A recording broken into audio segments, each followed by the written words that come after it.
trần kia tựa như giấc mộng phù du.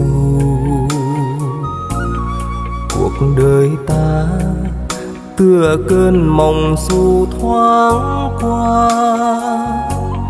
Hỏi nhân thế sao cứ mang lòng ghét gánh, được và mất cuối đời cùng